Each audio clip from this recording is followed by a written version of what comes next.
Hello, everyone. This is Anthony with the Dragons of Victory. Habemus Papa, my dudes. We have a Pope.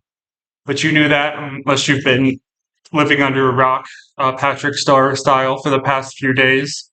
Today's Tuesday. Last Thursday, the Catholic Church selected Robert Prevost to be the first American Pope, which literally no one saw coming, I'm pretty sure. I know that there was some discussions about an American Pope potentially, but it was always considered a long shot, always considered something that if it happened would be very, very far down the horizon.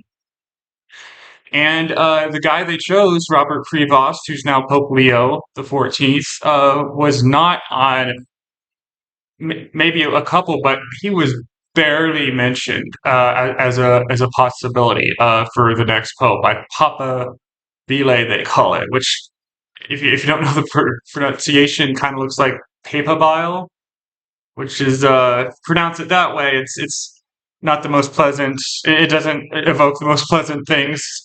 But this guy, this new pope, Pope Leo, I already posted on the day he was elected just a very brief little uh, summary of my thoughts, specifically how his pontificate, his election now, how it reflects the Dragons of Victory. Because the mission statement of the Dragons of Victory, or the core idea, is that traditional Catholicism is bad, and I've said before cult, and on a deep, I still feel basically that that's an appropriate label. But if you want to say it's not, you can't call traditional Catholicism as a whole, you can't emphatically put the cult label on it for various reasons. Lack of any organized, lack of a leader is a big argument against that, which I've heard. I think that's legitimate and fair, and but I don't think you can deny that it's very heavily cult-like, very heavily cult adjacent, and just something you shouldn't be a part of. And this is, coming from someone who, I'm an agnostic now, but I'm very, very interested in religion and spirituality, and very, very uh, adamant that people should be able to practice their whatever religious belief that they wish, as long as that practicing of it doesn't infringe or impose on other people. And the culture of traditional Catholicism is just too destructive, despite however many nice, decent people might be caught up in all of that. It's still just too much in terms of the the what's the term I'm looking for? The cost benefit analysis. Yeah, the cost is just too high for the benefit um to be good enough or legitimate. And for since 2013, so a good long time now, a little more than a decade, Francis was the Pope. He died this year, and you you all know that too. This the death of Francis and the election of this new Pope is just the news is everywhere. So, like I said, you have to be Patrick Star living under a rock to have missed it. But I have just a bit more to say in terms of what I think of this guy, what I think of the future of the trad calf movement now. Because last year, after the election results, I talked a bit with Kevin and Kate about this recalibration in society, what it means specifically for the traditional Catholic movement. And likewise, there's significantly more uh, a significantly more significant, I guess, recalibration, reorientation that the whole Catholic, well, mostly the traditional Catholic world is doing, because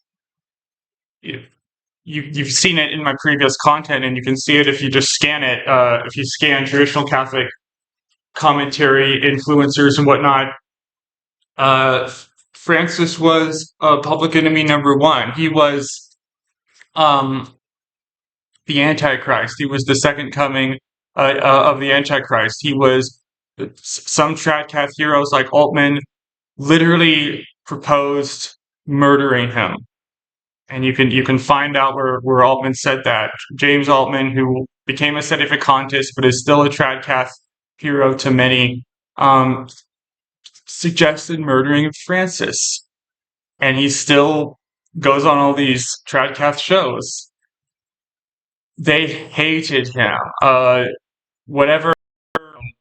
I still have, as much as I've healed, there's still deep level for me an intense hatred of the priest who hurt me. But that's I I burden that's hate is poison. It's not, it's going to happen just naturally as a result of trauma, of pain being inflicted on us. As biological systems, we're going to avoid and hate that which hurt us the most, or inflicted the most pain on us. So the fact that hate exists isn't a big surprise that it's out there. It makes sense, but despite it making sense, it's not good for us. It's not good for humanity. It has to be um, fought against as much as possible. Uh, and so this the hatred they had for Francis, of course, he's gone now. And many of the Tradcath influencers would say when they were attacking Francis that he's the perfect product of Vatican II, or he's just sort of the natural conclusion of Vatican II. So it would just emphasize, or they would that would emphasize for them the direction of their ire and their hatred. It's like it's all about Vatican II, because in the Tradcath world, the whole thing, from the FSSP, which is which has official jurisdiction under the Pope, to the SSPX, which is in schism, to sedevacantists, which are practically a separate religion because they reject the Pope's authority. The whole thing is centered around Vatican II, and opposition to it. Traditional Catholicism is, to one degree or another, all about opposition to Vatican II, and pretending it never happened, or trying to pretend it happened, or fighting and working toward a world undone. And no pope is going to do that. Benedict, the pope before Francis, was more tradition friendly, and gave them a few treats and goodies and opened things up more for them. And Francis, came in and made it a lot harder for them, and went after them not as aggressively as I think he should have, but pretty aggressively. And now Leo's here, and the reaction to him has been, from the Tradcath world, has been very much all over the place. They've just been so used to and so steeped in this world of Francis bad, we hate Francis, evil guy, direct all our fire and fury at him. And but one of the key ingredients, one of the basic building blocks of Catholicism, is the Pope. This king is, because he is a king for all intents and purposes, has complete total authority. When he speaks with the authority of the church, but there's a deference we owe to him. He is a as close to God as a human being gets. And if you really internalize that and really believe it, that's huge. That's more power than any than any king that's ever been in history. The power that the Pope has is, um, especially that he had, that he was allowed to wield back in the day, back when the Pope had an army. It's really, really frightening. Because I don't think, because power corrupts, and absolute power corrupts absolutely. But the good thing about that now is, in the aftermath of the Second Vatican Council, they've really, really de-emphasized, among many things they've really de-emphasized the monarchical king dictator aspect of the Pope, and many of the, pretty much all of the all of the popes since the Second Vatican Council have followed through on that endeavor and that mission, to de-emphasize the authority that the Pope has in many ways, and focus more on the people of the Church, not emphasizing this top-down hierarchy submission that trains you and trains the people under this authority structure to have more, to develop more scrupulosity and more self-hatred, because the dichotomy is constantly emphasized as I'm I'm a lowly being, a lowly, normal person, and this guy, the Pope, with all the power he has, and the connection he has to God, and how he speaks for God, um, that whole dichotomy is really, really, it can be, it was for me, very, very oppressive, and detrimental to your sense of self-worth and your mental health. And the Vatican's changes in the Second Vatican Council, that it didn't really democratize things. That's not how the structure works, but it opened things up. It leveled the the playing field, in a sense of of introducing a better sense of equality, and a better sense of um, community, which is not what the traditional Catholics want. They want a dictatorship. They want that hierarchy. They fester and live in the kind of self hatred that gets ultimately produced by that whole structure. And I've talked a lot so far, and I haven't really. This is supposed to be about Leo, right? And what do I think of him specifically? I'll just say, so far, I don't like to predict the future. I don't like to say what he's going to say. This is what he's going to do, because so many people were like, "This is definitely the guy who is going to be elected pope. It's going to be one of these men," and it was none of them. Um, Nobody, for the most part, across the board, thought it would be Prevost. Much less thought it'd be an American. But he seemed Prevost. Pope Leo. He seems all right.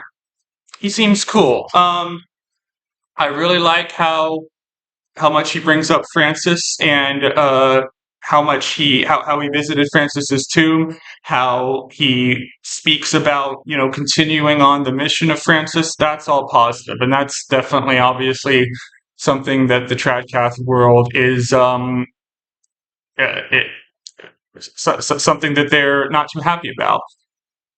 Their reaction to him is all over the place. It's part of the whole recalibration. Some are some are saying, let's give him a chance. Some that are more into the sedevacantist world, or closer on that end, are saying, or I mean, they weren't going to accept him no matter what. The only way the sedevacantists are going to be happy, or what they want to fruition, for their wishes to be realized, is if Vatican II was totally undone. And that's just not going to happen, in any of our lifetimes. And with the new election of Leo, and as time has gone on, where the Catholic Church structure has pretty much, at no point, started to go in the direction the trads want, Benedict throwing them the goodies was opening up more traditional churches for them was like something they appreciated, but they want a paradigm shift. They demand a paradigm shift, um, and the paradigm has done shifted in the opposite direction they want. And with every new pope that's elected, and the the more and more cardinals he appoints, it just cements the new structure and the new flavor of the church even more so. And Leo, from everything we can tell right now, seems to be going further in that direction, which I really appreciate. My personal pick was Tagle. They didn't go with him, but they didn't go with Burke or Sarah either. Cardinal Sarah. His name is spelled like Sarah, the woman's name, but I think it's pronounced Sarah. Burke and Sarah, and I guess Mueller are literally the only trad Cath, and they're not even like explicitly trad Cath cardinals. They're just the most friendly toward traditional Catholicism. Um, from the looks of things, again, just from in their analysis, they're going to inject ideas like God's grace and God's action into all of this. And I'm just not entering that into the calculation here. At the church now under Leo seems to be very much, by his own words, going to be going in the direction that Francis was taking it. And so, what does this mean now? What does this mean for the trad Catholic world? What does this mean for the Catholic Church in general? I think the Catholic Church in general is not going to change in any significant way whatsoever. In terms of the trad Catholic world, um, it was 2013 when Francis was elected, and that was when I was just, when I was beginning to check out of the trad Cath mindset and worldview. And then as time went on and the years passed, I didn't, I just lost my faith altogether. And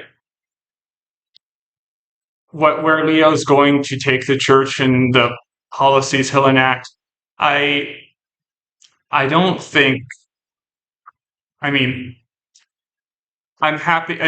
Am I happy it was him? Basically, yes.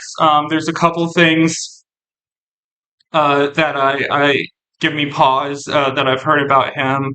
Uh, for example, it's been reported that there were some priests who were abusing children. That he did it. The details are kind of fuzzy, but he didn't handle it properly is the accusation, and that accusation could be leveled against uh, um, other previous popes after the Second Vatican Council. I think there were some questions about that with Benedict, and yeah, that's disturbing, and I think it should be looked into. But it's hard to tell at this point how much of that is Tradcath spin. How much are they, you know,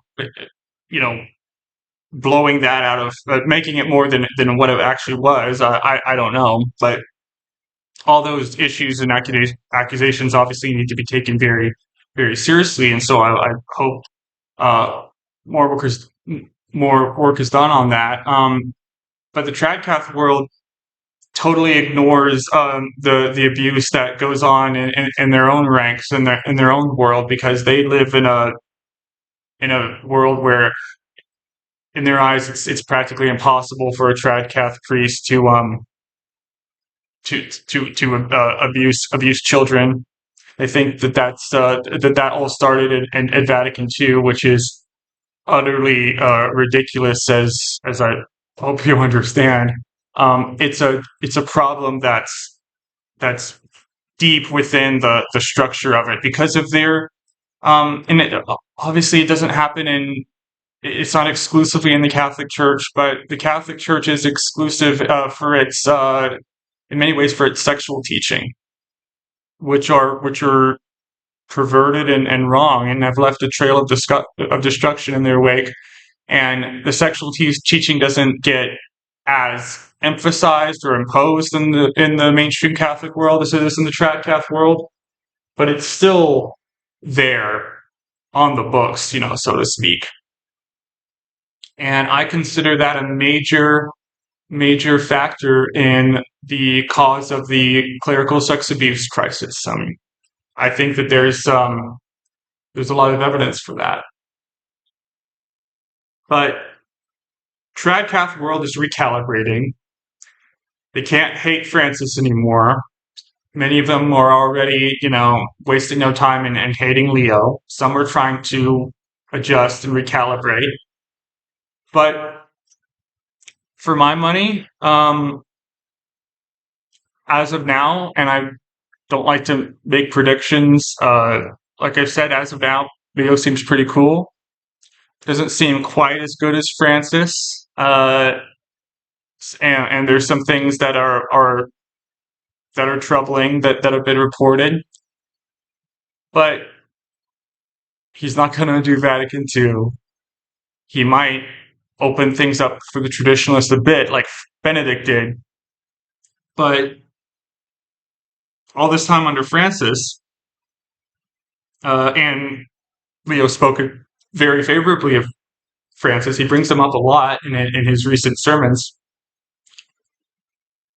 There is a track record now. There's a track record of Francis getting under the trad Cath skin so much that they did things like call for him to be murdered and celebrate people who call for him to be murdered. So they've just many Tradcath influencers, which are the mascots, right, representatives of the Tradcath world, they've just gone so far and said things that were so vile and so awful against Francis that um, it's hard for me to not believe that it's not going to be taken into consideration by Leo and the rest of the church as to how now moving forward they're going to address these people and how they're going to work with these people, because they've shown their hand and shown their ass and ripped the mask off a lot uh, over the past few years of Francis being Pope.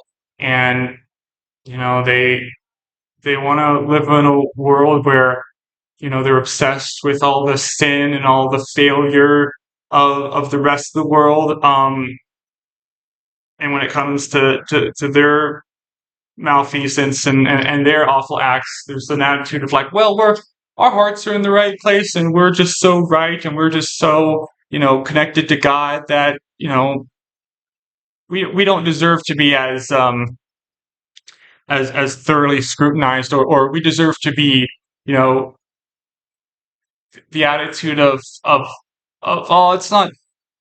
Yeah, we have one crazy guy maybe who says stuff like that, who says stuff like "kill Francis," but it doesn't represent us. And I've said before, there's many perfectly decent, normal trad cats who are caught up in this whole system, but the system is rotten and depraved, and that's evidenced in many ways. But one is the rhetoric of trad cat influencers. One priest says we should kill Francis, and everyone goes, yay, let's have him on all our shows and whatnot. So the chaos within the Tradcath world is still there.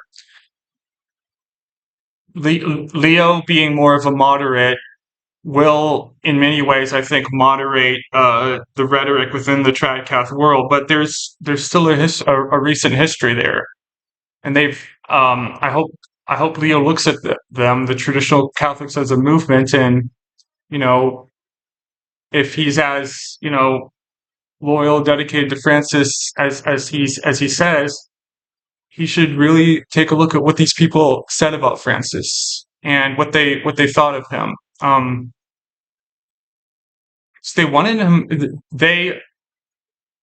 I'm I'm sure many of them and you might roll your eyes at me for saying this because a lot of trad caths technically said the same thing, said the right thing after Francis's death, but just looking at the rhetoric they'd used for taking that at face value, many were silently celebrating. I'm not gonna name names because I don't know. Um, I just know that within the Tradcath world, there was this eagerness for him to be gone, and many uh, of their heroes, you know, said the quiet part out loud and said, "Well, we just needs to die. We just needs to kill him," and that's grotesque and horrific. And the structure of traditional Catholicism is grotesque and horrific. And this new moderate pope, they're going to they're going to dial that back in some ways. Some are just going to keep on trucking. But this is definitely a turning point in that whole world. It might not be as dramatic a turning point as some thought it might be, or as they would have wanted. But it's a turning point, and I, with all of the issues, potential issues against Pope Leo um, that have been said, all that withstanding, overall, I like this guy. And I want him. Uh, I like the direction so far he seems to be going in, and so I hope. I just wish him the best. I Not that he's listening or knows I exist, but I just hope that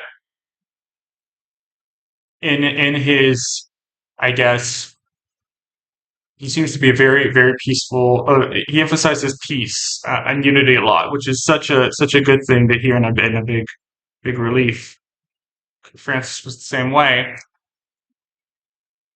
The traditional Catholics, by and large, don't want peace. They're people of conflict. They're men of war, and they're hammers looking, and everything is a nail basically.